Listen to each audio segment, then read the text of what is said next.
aparat kepolisian semakin gencar memberantas aksi balap liar di Semarang, Jawa Tengah. Puluhan pemuda dan sepeda motor diamankan petugas.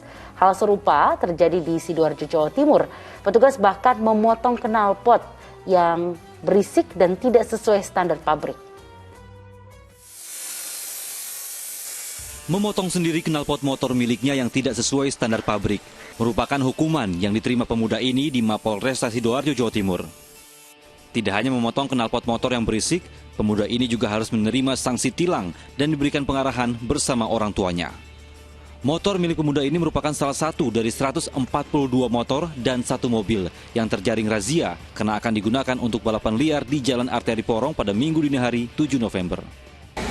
Sekali lagi ini juga sebagai salah satu upaya kita untuk mencegah adanya timbul kejahatan-kejahatan yang lain. Karena kan seperti kita ketahui kalau curanmor itu banyak, kadang motor-motor yang digunakan ini bisa juga motor-motor yang hasil daripada curanmor. Di Semarang, Jawa Tengah, Satlantas Polres Semarang menangkap 95 orang pelaku dan penonton balap liar serta 73 motor dan satu mobil di depan Gor Ujil, Ungaran pada Selasa dini hari.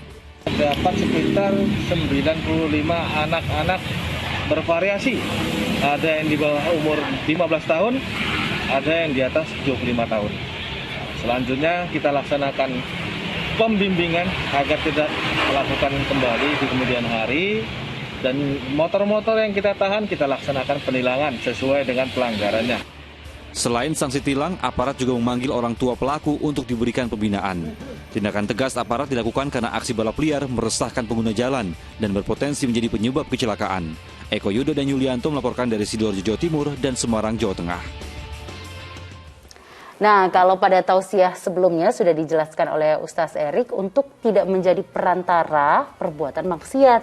Nah, kali ini yang dilakukan oleh petugas kepolisian menurut saya sudah tepat karena menindak balapan liar di jalan yang berarti mengurangi potensi timbulnya kejahatan lain. Nah, Ustaz, yang saya mau tanya nih sekarang ke Ustaz. Kalau dilihat tadi kan sebagian besar yang ikut balapan liar kan anak-anak remaja nih Ustaz.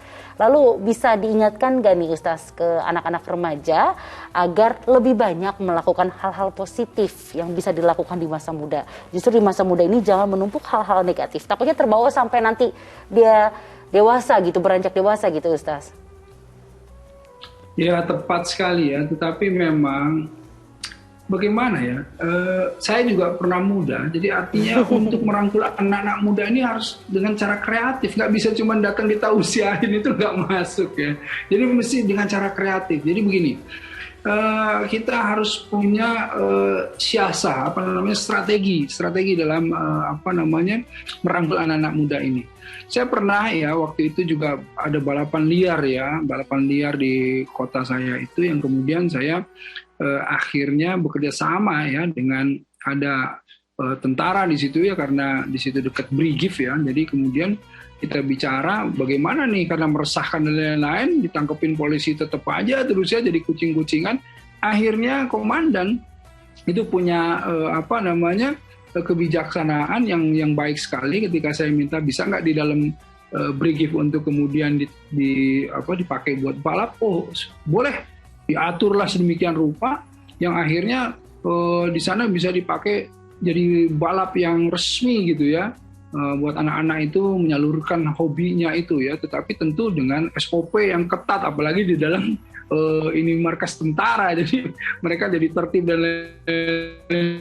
dan ini alhamdulillah jadi tidak ada balapan-balapan liar di luar itu karena sudah semuanya difasilitasi di situ ya. Dan ini semua satu kreativitas ya yang membuat anak-anak ini masih bisa menyalurkan itu. Dan di sana juga bukan asal balap, tetapi ada workshopnya ya, bagaimana cara balap yang baik dan lain-lain, diarahkan agar supaya memang menjadi kalau mau jadi profesional betul gitu. Sampai kemudian diberikan pemahaman bahwa betapa berbahayanya balapan bukan di sirkuit dan lain-lain. Dan alhamdulillah ini berhasil. Saya kira kalau kita harus bekerja sama lah ya. Tidak bisa hanya kemudian kita bilang bahwa di tangan para pemuda lah gitu ya, masa depan bangsa ini. Dia cuma ngangguk-ngangguk saja. Tapi kita harus masuk ke dalam strategi bagaimana merangkul mereka dan akhirnya sedikit-sedikit ya mereka itu menyalurkan hobinya, walaupun tidak mereka meninggalkannya agar tidak membawa bahaya kelak. Insya Allah. Iya, setuju banget seperti yang Ustaz katakan. Mungkin pendekatan kita untuk mengajak anak muda dan menjelaskan bahayanya apa, bahkan menyediakan tempat gitu. Jadi kan mereka merasa didukung kalau memang kita berpotensi di situ, justru bisa dikembangkan gitu ya Ustaz. Ustaz, saya mau nanya nih Ustaz, di masa Rasulullah dulu pernah gak sih Rasulullah tuh sempat kesulitan mengatur masa muda gitu, kaumnya yang masih muda yang ingin mencoba segala hal gitu Ustaz? Ada gak nih ceritanya?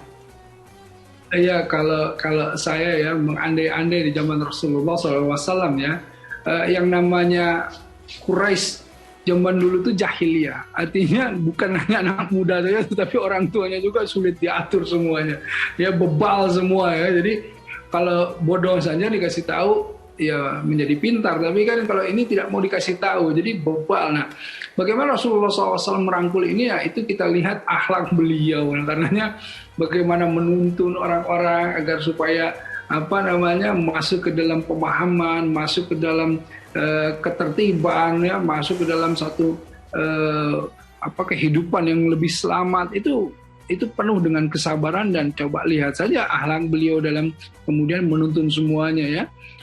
Contoh-contoh bagaimana Rasulullah kemudian mengajak orang-orang agar supaya meninggalkan perjudian, bagaimana meninggalkan homer gitu ya. Itu banyak sekali contoh-contohnya ya. Dan biasanya bagaimana Rasulullah itu bukan hanya memberikan pemahaman saja, tetapi itu sekaligus mencontohkan dan kemudian masuk ke dalam inti permasalahannya. Nah gitu ya. Jadi kalau inti permasalahannya ekonomi, masuk ke dalam inti permasalahannya, dibuatlah empowering atau memberdayakan mereka gitu ya. Kalau permasalahannya di luar itu semuanya, Rasulullah masuk ke situ. Kurang lebih begitu. Iya, jadi memang dibutuhkan kesabaran dan pendekatan ekstra gitu ya Ustaz untuk merangkul anak-anak remaja agar bisa tidak jalan lurus, tidak keluar jalur gitu ya Ustaz ya.